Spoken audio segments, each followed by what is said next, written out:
Proace is the most credible van Toyota has ever brought us, being comfortable to drive, practical to use and supremely efficient to run.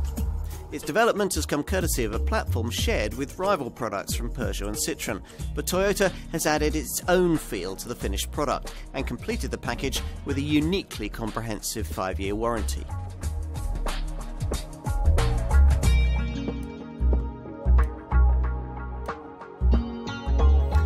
Though Toyota's been selling vans in this country since 1977, the company has never been a significant player in the LCV segment. Now the brand wants that to change. Just how serious its aspirations are becomes obvious when you take a closer look at this model, the second generation Proace.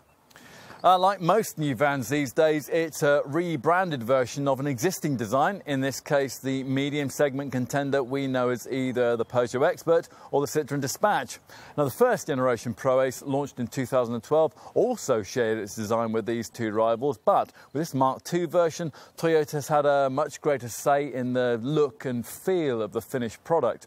Unlike many current mid-sized LCVs, this model runs on a set of brand new underpinnings, rather than the sort of carry-over chassis you'll find beneath the skin of direct sector competitors like Renault's Traffic, Ford's Transit Custom and Volkswagen's Transporter. This means that, like its French stablemates, this Toyota can be class-leadingly light and therefore also class-leadingly efficient. There are also other differences between this model and its wider competition. Most panel vans in this class provide a choice of 2 body styles. A Proace gives you 3, thanks to the availability of an extra compact derivative at the foot of the range. Now that's the variant that we're trying here, and it could be ideal for urban-based businesses needing something very spacious but also extremely manoeuvrable. Offering customers this kind of extra choice is particularly important in this case because the clever smart cargo system that's optional across the Proace range allows greater flexibility in the way you can poke longer items through from the load area into the cab. Now that in turn could enable you to settle for a smaller and more affordable body shape than you might otherwise choose. It all sounds quite promising, doesn't it? Especially since the proposition's backed up by strong safety technology, decent media connectivity and a 5-year warranty the opposition can't match. The resulting recipe, though, would still be of limited interest to likely business buyers if this Proace couldn't match its competitors in terms of the size and weight of the cargo it could carry. On paper, though, that doesn't seem to be an issue, this Toyota claiming a maximum payload capability of around 1.4 tonnes that's unbettered in the class. In short, then, a lot of boxes seem to have been ticked here. Time to look at this van in a little more detail.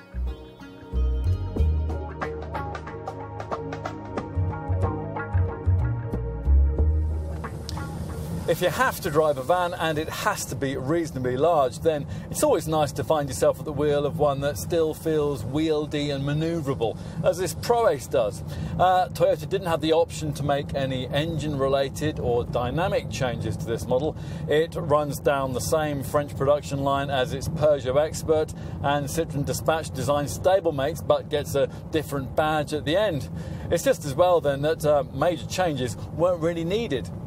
There are differences, though, between this Japanese branded van and its French cousins. Proace sales volumes are likely to be around 1/3 of those of an Expert or a Dispatch, so Toyota decided that there wasn't much point in offering its panel van buyers such a wide range of mechanical choices. As a result, this LCV doesn't get the auto gearbox option that you would find in its French counterparts, or the top 248 bhp or 175 bhp 2-litre diesel engines. All those things have been kept back for the Proace Verso MPV version of this model. As for the diesel units you do get, well, the range starts off with the 1.6-litre 95 bhp unit we're trying here, and that's supplied mated to a 5-speed manual gearbox. This variant will probably be fine for urban buyers, but if you're regularly going to be travelling fully loaded or frequently venturing beyond the city limits, we'll think you start to notice the rather modest reserves of pulling power. There's just 210 newton meters of torque, and 62 miles an hour from rest takes nearly 16 seconds. A better all-round option is provided by the 115 bhp version of this 1.6 litre power plant. Now in that case you get a 6-speed gearbox and torque increases to 300 newton meters, so there's a lot more flexibility through the gears. Not quite enough though to facilitate really heavy payloads or really meaty towing capability. For that you'll need the 2-litre diesel, which offers 120 bhp and 340 newton meters of pulling torque. The pulling power of this top engine is pretty impressive, allowing this flagship Proace to tug along 2.5 tons, and that's half a ton more than before and half a ton more than you'd be able to tow in a comparable Mercedes Vito, Renault Trafic or Vauxhall Vivaro. Whichever engine you choose, you'll find standards of refinement are much better than they were with the previous model. Well, at least they are in this comfort spec variant, and this gets an acoustic windscreen and cab area soundproofing.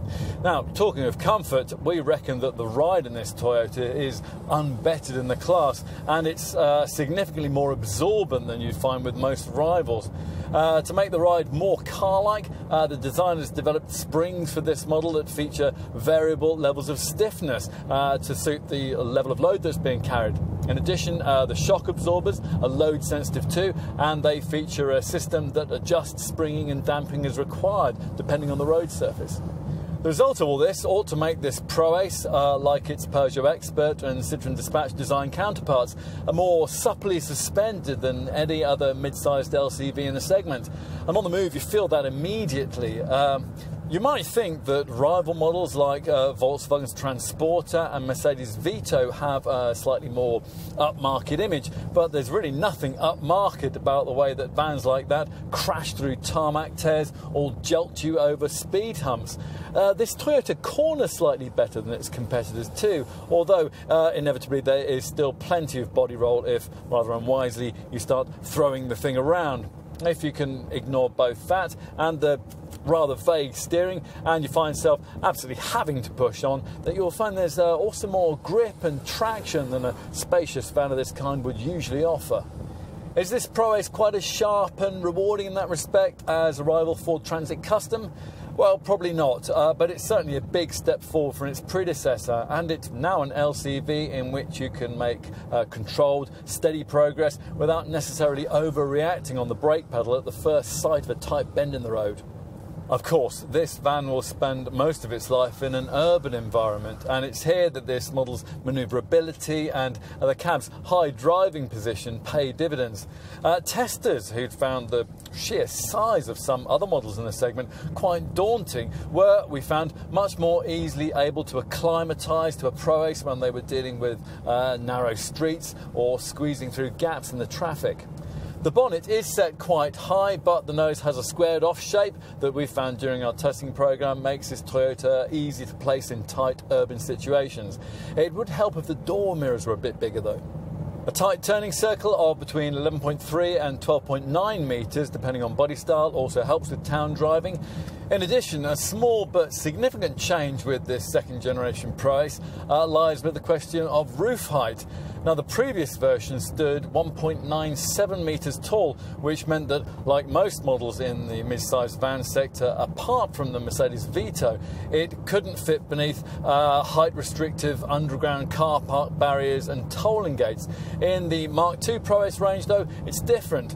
And provided you avoid the longest long body shape, you'll get a car-like 1.9 metre height that's very little different from the measurement that you get with many large MPVs and SUVs.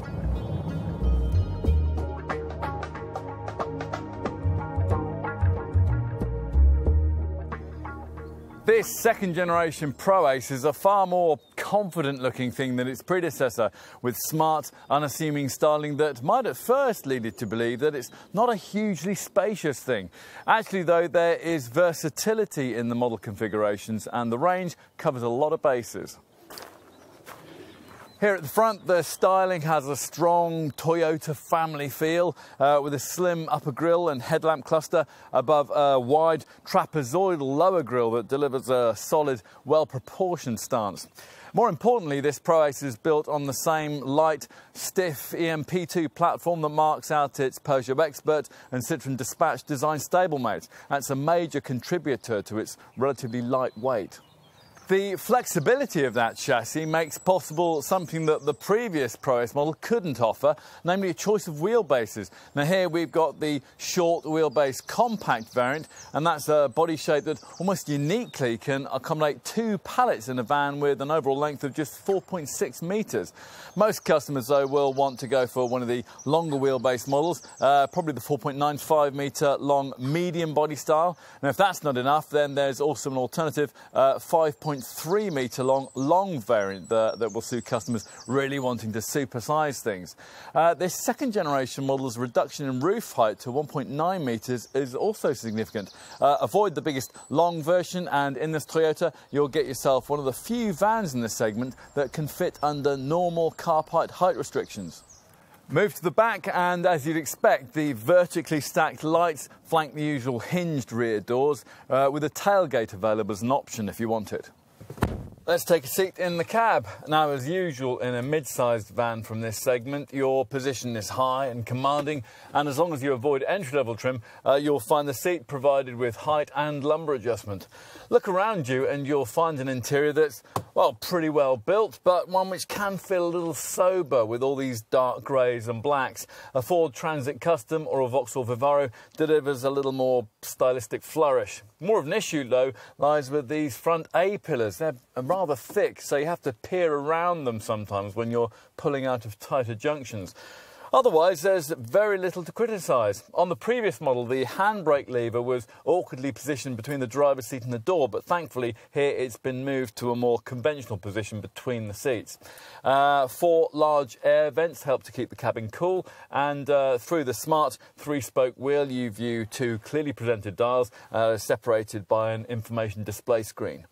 Fitted as standard is the dual front passenger bench that most users will want. The middle-seated person will obviously be slightly restricted in terms of stretch-out space, but because the gear stick has been taken from its conventional position on the floor and mounted in this extended section of the lower dash, an adult could cope here, provided the journey in question wasn't too long. An option we would recommend is the smart cargo system with its fold-up front seat, movable desk and opening bulkhead. Pull up the outer passenger seat and via a hatch in the bulkhead, long items can be pushed through from the cargo area, or you can simply place a big box on the cab floor. In addition, the backrest of the middle seat can be folded forward to create a desk, and that'll be an ideal position for your laptop when you stop between deliveries to check up on your emails. Another key optional cabin feature is this centrally positioned 7-inch Pro Touch colour touchscreen, which you can upgrade to include navigation. The basic system incorporates MirrorLink smartphone connectivity, although not the Apple CarPlay option you do benefit from on the equivalent Peugeot and Citroën models.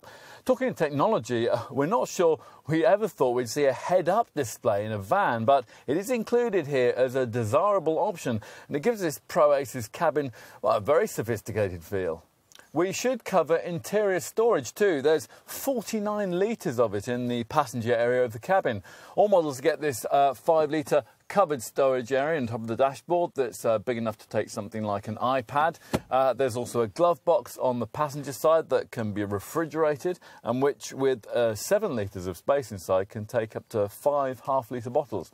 Just below it is a small narrow shelf, and further down is a lower 5-litre open area with a 12-volt port and an aux-in socket. There's also further storage area under the front passenger seat.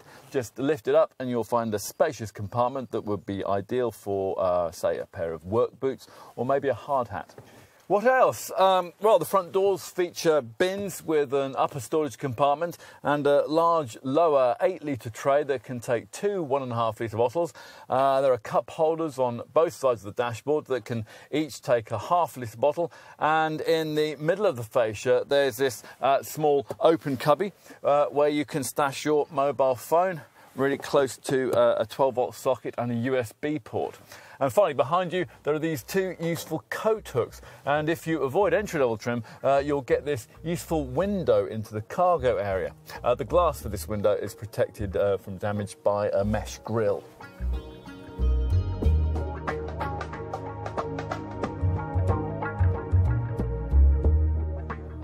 Time to talk about the pricing and value proposition that this Proace can deliver. Now, prices sit mainly in the $22,500 to the $30,500 bracket, excluding the VAT that, of course, most business users will be able to claim back.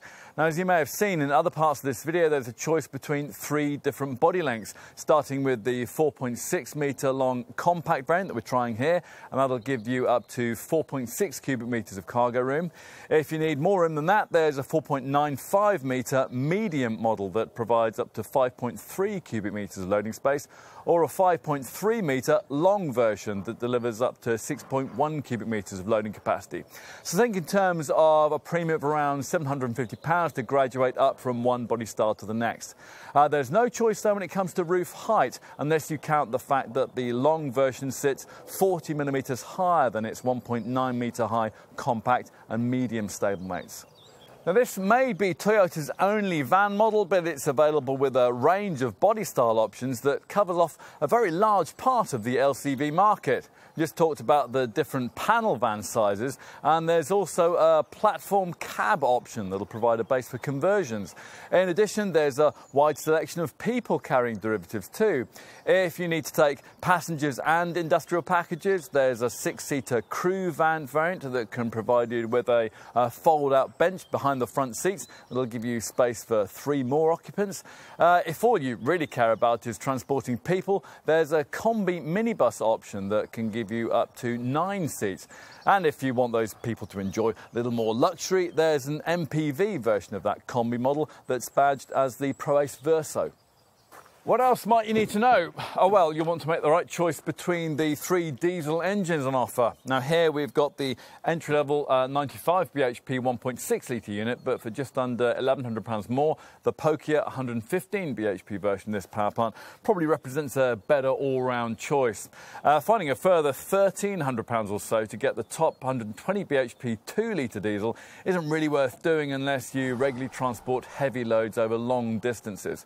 Proace van buyers aren't offered the pokier 2-litre diesel engines and the auto gearbox options that can be had in this model's Citroën Dispatch and Peugeot Expert design stablemates. As for rivals, well, as you might expect, there's very little to choose between the main protagonists in the mid-range, medium-sized van segment in terms of list price. So it'll probably come down to the deals that you're being offered at any given time. Predictably, this Toyota's priced nearly identically to the Peugeot Expert and Citroën Dispatch models I just mentioned. Plus, Proace models are also costed very similarly to the design that's marketed as either a Vauxhall Vivaro, a Renault Trafic, a Fiat Talento or a Nissan NV300. If you don't like any of those contenders, then Ford's Transit Custom, Mercedes Vito and Volkswagen's Transporter are only a few £100s more. The key advantage that this Toyota holds over all the rival LCVs just mentioned is its lengthier 5-year, 100,000-mile warranty. Given that there's so little to choose between the current crop of very accomplished contenders in the mid-sized van segment, having such a strong showroom selling point could be crucial for company buyers prepared to look beyond the established sector players, especially given the strength of this design in so many other important areas. Now, if that leads you to look seriously at Proace ownership, then you'll want to know just how generous Toyota's been when it comes to the standard spec. So let's take a look at that now. Even base spec models get a DAB radio, Bluetooth phone connectivity, cruise control with a variable speed limiter, USB, aux-in and 12-volt sockets, central locking with deadlocks and front electric windows. Practical touches include twin sliding side doors, a full steel bulkhead, a full-size spare wheel and a dual passenger bench that provides 3 abreast seating. Those customers likely to be actually driving this van themselves will want to trade up to comfort trim. That's a move requiring a purchase premium of just under £1,500. If you do that, you'll get yourself a van that'll be safer and easier to live with, thanks primarily to the standard inclusion of a range of useful features.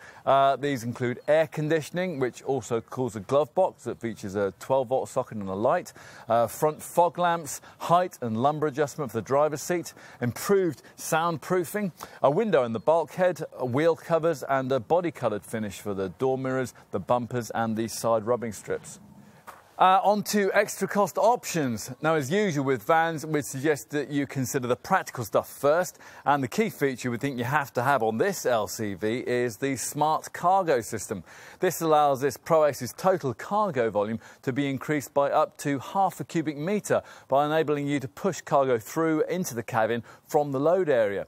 Next time you have to transport pipework, a ladder or something similar, you'll be thankful you ticked the box for that.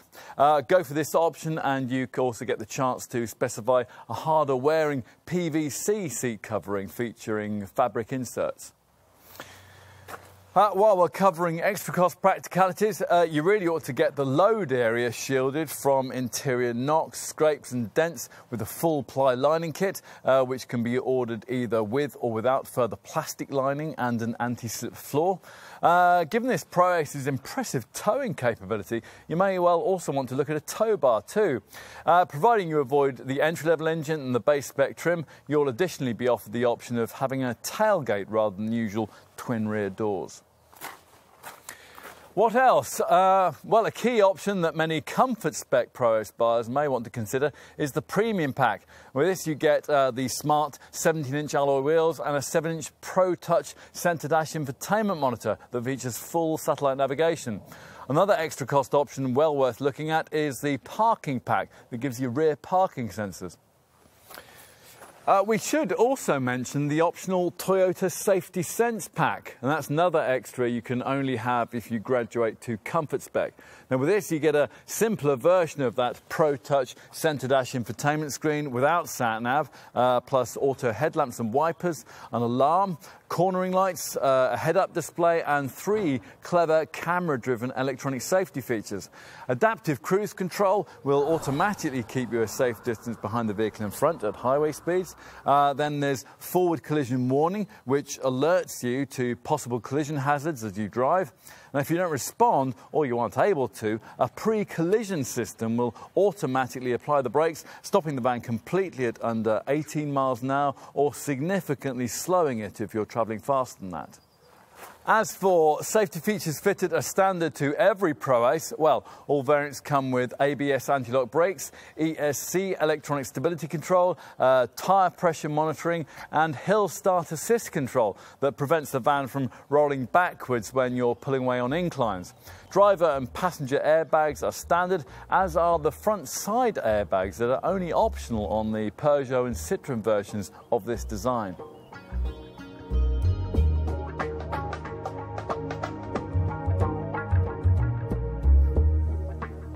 Time to get to the business end of things and check out the practicality of this Proace's load area.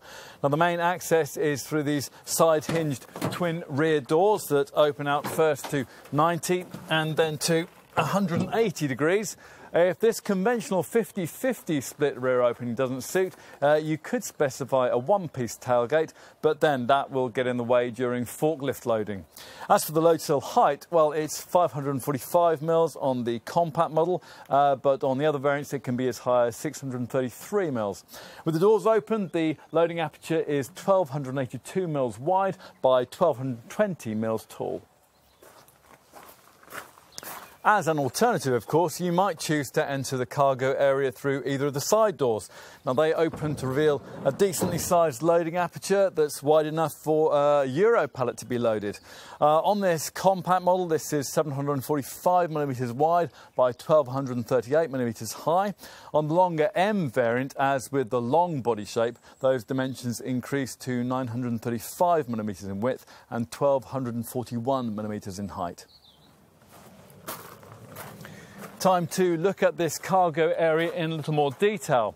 Now, even this compact body style offers 4.6 cubic metres of capacity and 2,162mm of floor length, and that is enough to carry 2 fully loaded Euro pallets, which is pretty impressive because in this form the Proace is only 4.6 metres long.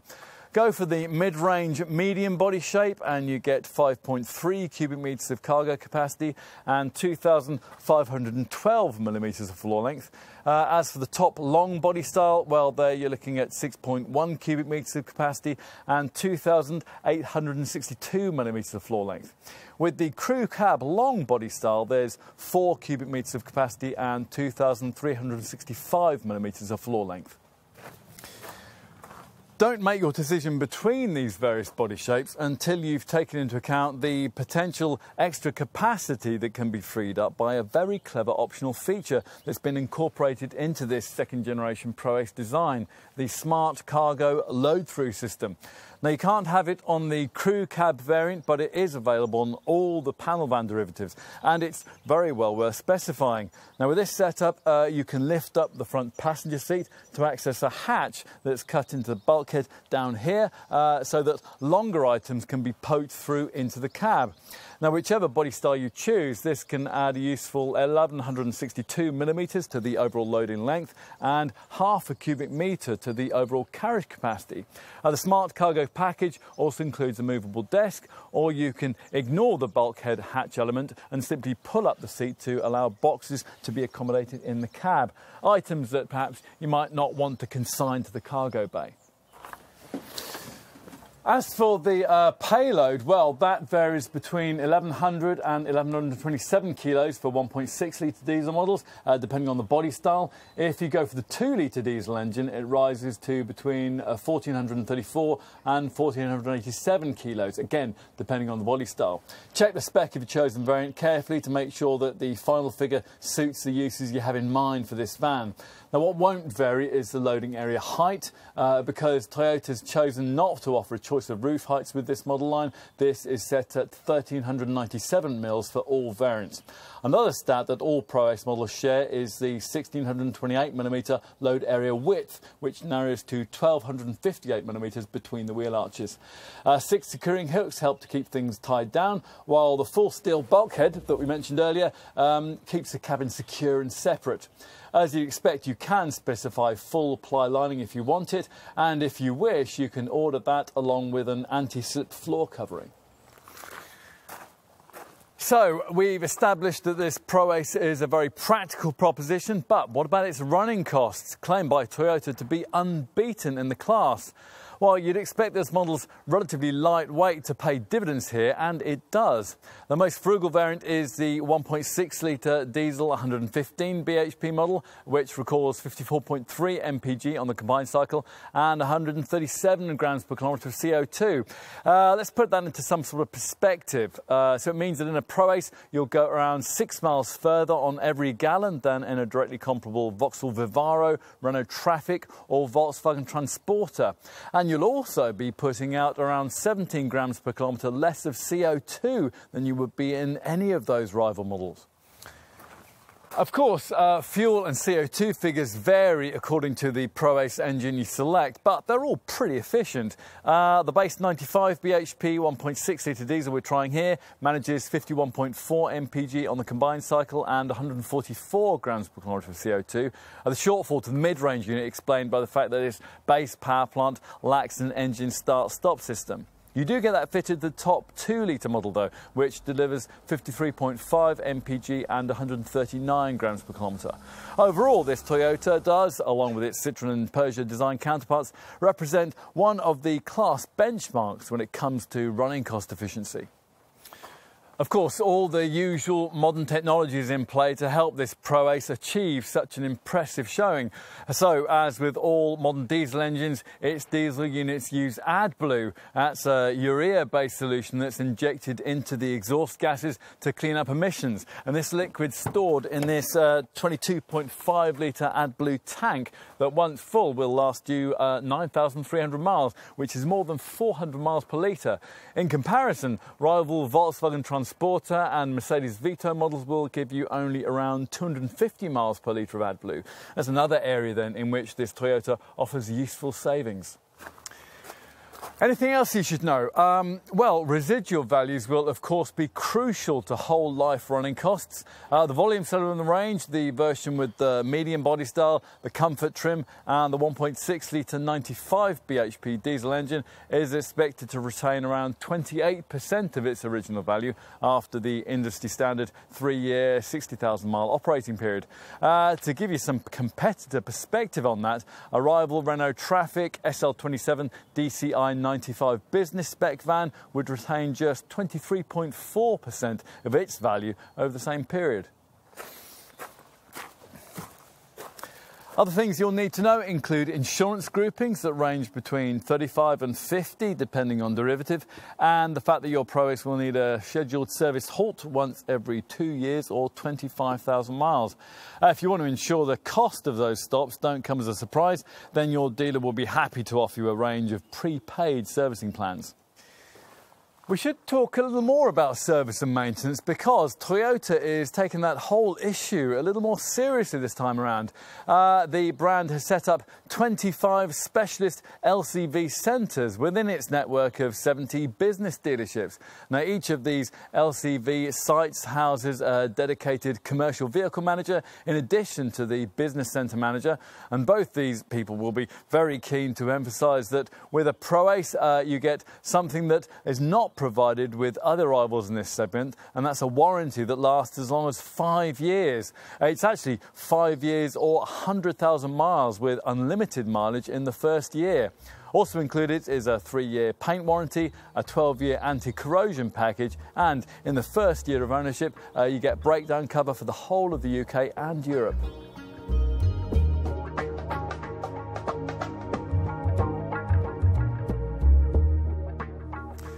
There's plenty to like about this Proace. Thanks to its sophisticated underpinnings, it's light enough to facilitate an impressive set of efficiency stats, while at the same time being tough enough to take the kind of treatment that mid-sized vans have to put up with in regular use.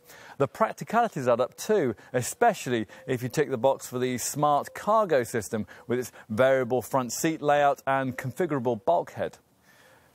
As for problems with this LCV, well, there aren't too many, and they tend to be things that may not bother many potential company buyers very much. It isn't, for example, the sharpest steer in the segment, and some customers could be disappointed that Toyota's chosen not to offer a choice of roof heights.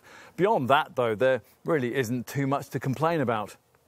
Otherwise, this Proace's main issue probably lies in the fact that much the same package at much the same price is available badged as either a Peugeot Expert or a Citroën Dispatch, with both those two French rivals offering a wider choice of engines and options. This Toyota's advantage over those two design stablemates probably lies less in product design and more in the after-sales peace of mind that comes with its class-leading 5-year warranty. Now, if that's enough to get you interested in Proace ownership, then there's little that'll put you off once one of these is running on your fleet. Vans from this brand have a history of selling to real professionals. Don't expect that to change anytime soon.